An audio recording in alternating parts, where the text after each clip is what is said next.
Assalamualaikum warahmatullahi wabarakatuh. Saya bersama Biker Subuhan Pekanbaru Riau. Bagi yang sudah bergabung, istiqomah. Bagi yang belum, segera bergabung. Kiamat sudah dekat. Berkah selalu, sukses. Assalamualaikum warahmatullahi wabarakatuh.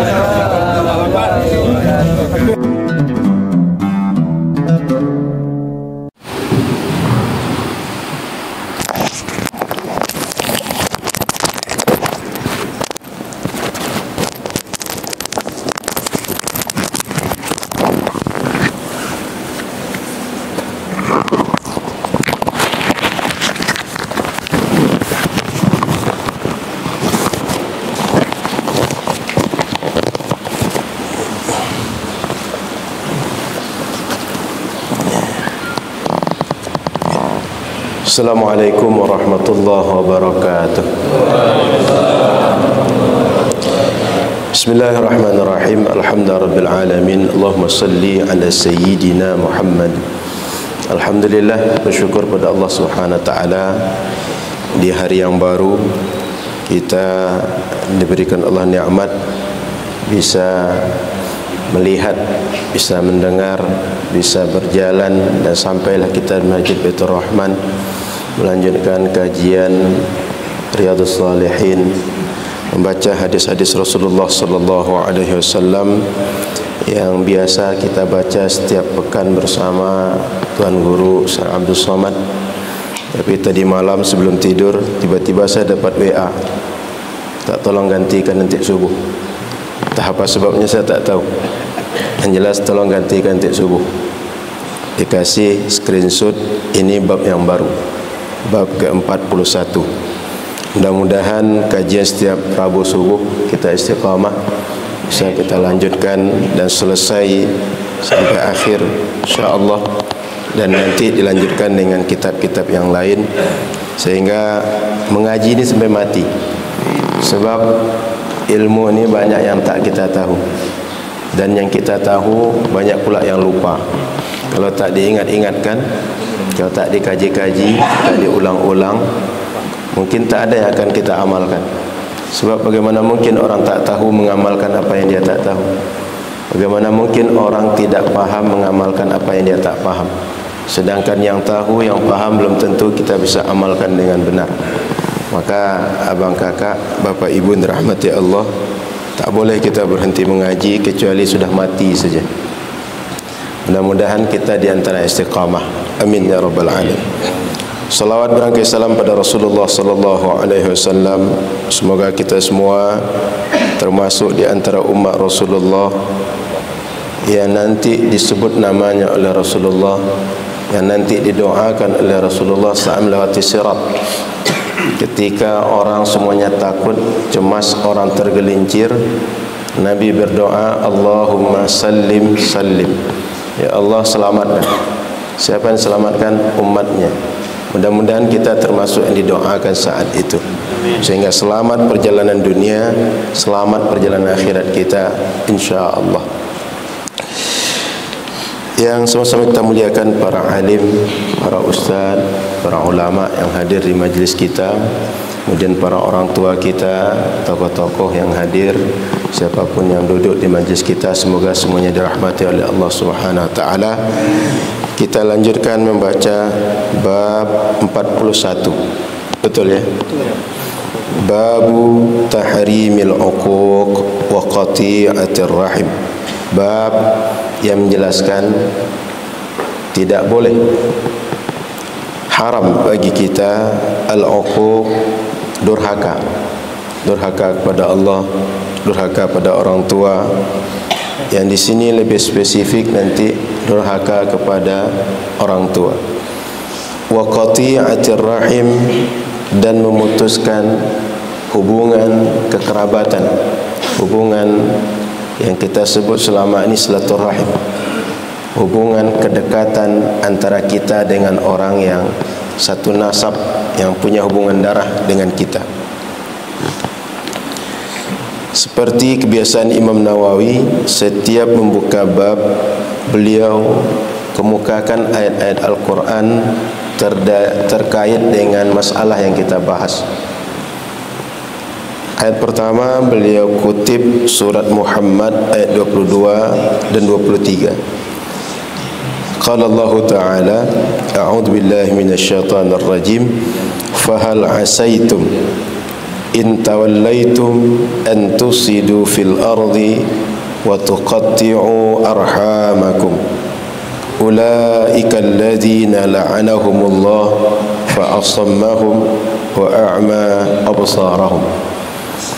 Fahal asaitum, maka apakah asaitum in tawallaitum, ketika kalian berkuasa, ketika kalian memiliki kekuatan, memiliki kuasa, kalian menjadi orang-orang yang memiliki segala daya, antusidu fil ard, kalian ulang membuat kerusakan di muka bumi dengan segala maksiat, dengan segala kedurhakaan, dengan segala bentuk kerusakan apa saja zahir dan batin. Wa tuqatti'u arhamakum, dan kalian putuskan hubungan baik di antara orang-orang yang punya hubungan kekerabatan dengan kalian.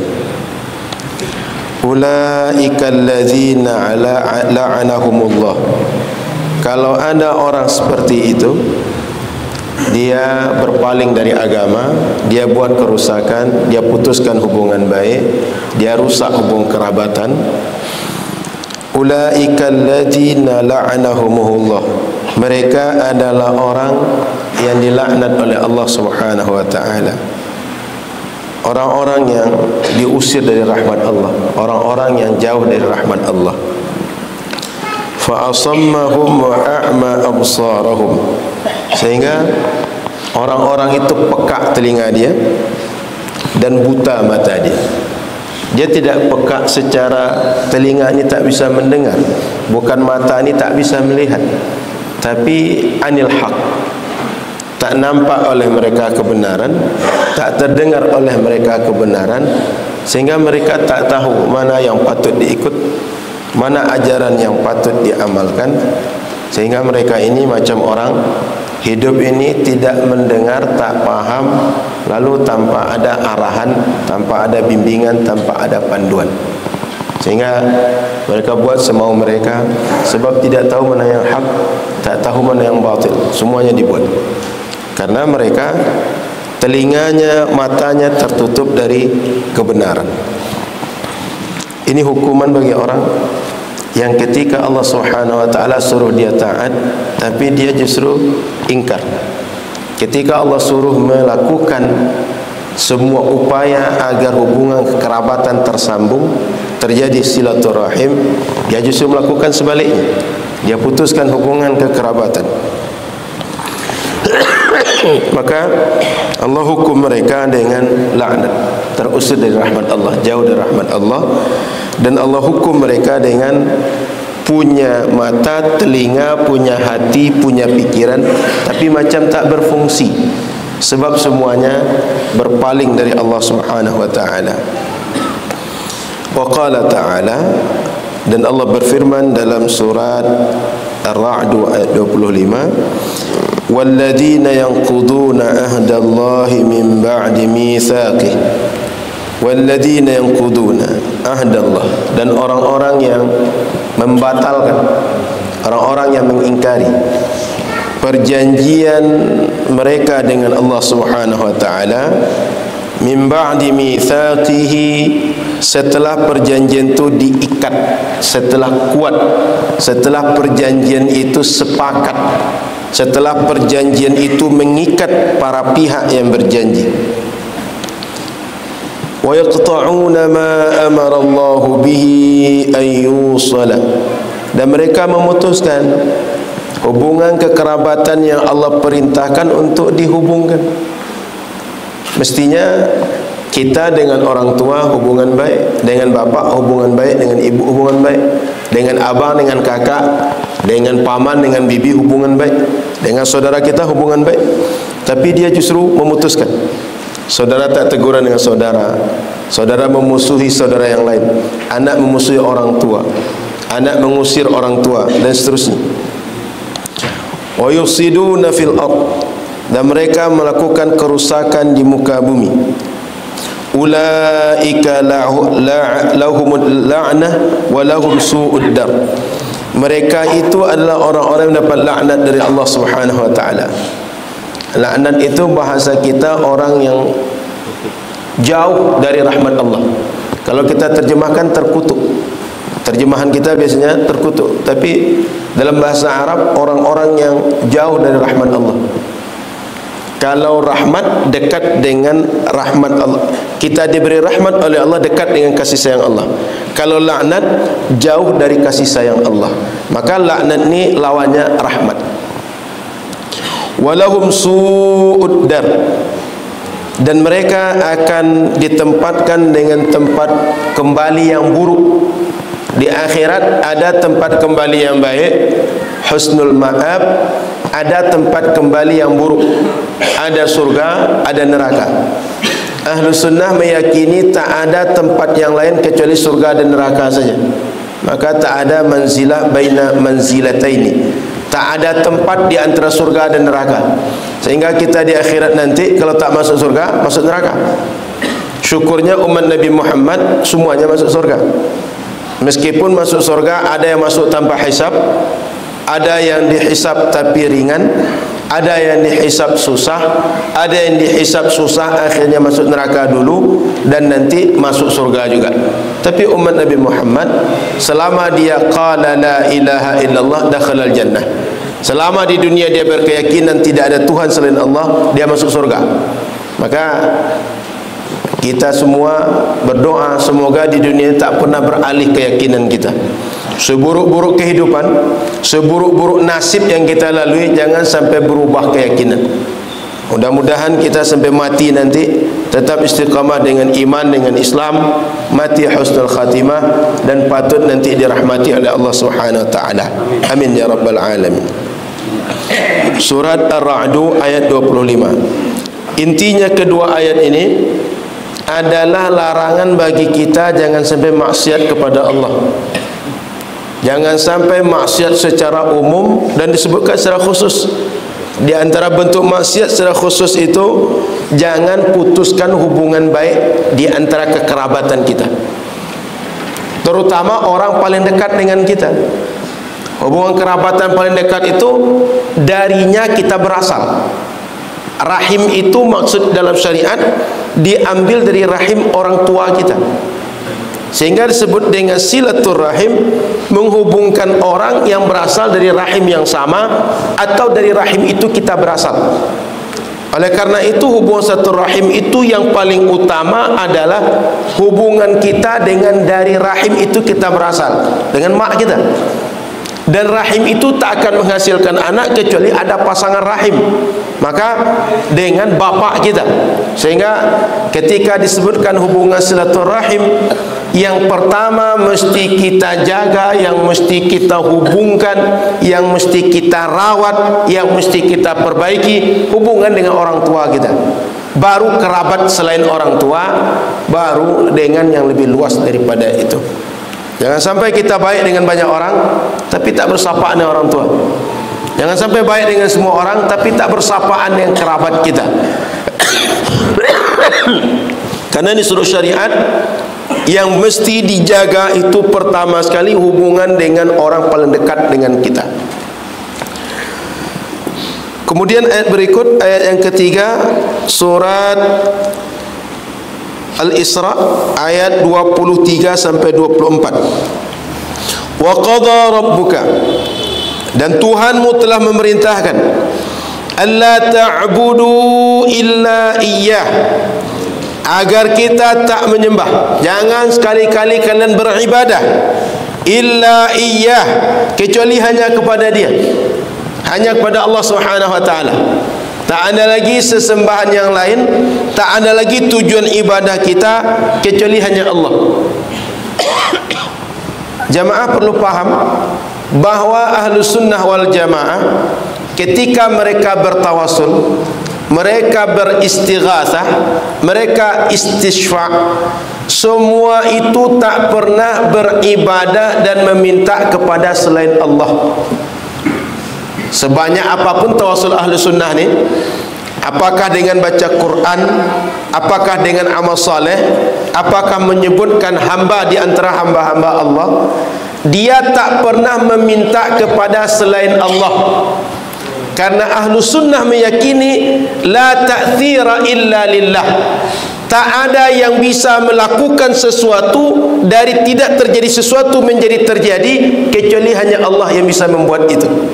Saya tak bisa datang ke Masjid Baitur Rahman kecuali Allah yang menciptakan saya bisa datang. Saya tak bisa bercakap pagi ini kecuali cakap ni Allah yang menciptakan. Tapi mau datang ke Baitur Rahman atau tidak baru kehendak saya. Saya yang memilih. Namun saya tercipta perbuatan saya sampai ke Baitur Rahman, tidak akan ada yang menciptakan perbuatan ini terjadi kecuali Allah yang menciptakan. Air. Biasa air kalau kita minum apa yang terjadi? Hilang haus, tak dahaga.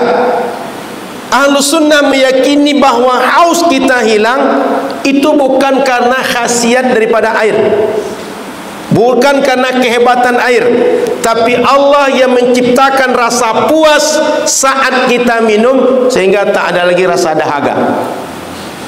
Ahlu sunnah keyakinan begitu. Karena ada minimal ada 3 mazhab dalam masalah jika kita minum air yang menghilangkan dahaga itu sebenarnya air atau siapa? Ahlu sunnah meyakini yang menciptakan rasa puas, hilang haus, hilang dahaga Allah. Yang kedua, meyakini bahawa pada air ada khasiat yang Allah simpankan, yang Allah letakkan di sini sehingga kalau orang minum air hilang dahaga dia. Tetap berasal dari Allah, tapi khasiat itu disimpan pada air. Ahlu sunnah tak seperti itu. Yang ketiga, orang meyakini bahawa yang menghilangkan dahaga khasiat yang berasal dari air, bukan penciptaan dari Allah. Tapi air ini betul, tanpa ada Allah pun air akan menghilangkan dahaga. Paham beda ketiganya? Ini yang ketiga, ini orang falsafat. Ini orang-orang yang tidak meyakini Allah Subhanahu wa taala. Kita orang-orang ahlu sunnah. Maka ahlu sunnah, kalau orang makan obat, dia tak meyakini obat yang menyembuhkan, tapi dia meyakini bahawa yang menyembuhkan dia adalah Allah ketika dia minum obat. Ketika dia punya pisau, digorohnya leher sapi, leher kambing, itu yang memotong bukan khasiat pisau, tapi adalah Allah yang menciptakan terpotong leher saat pisau menggoroh leher kambing, leher sapi. Ahlu sunnah begitu.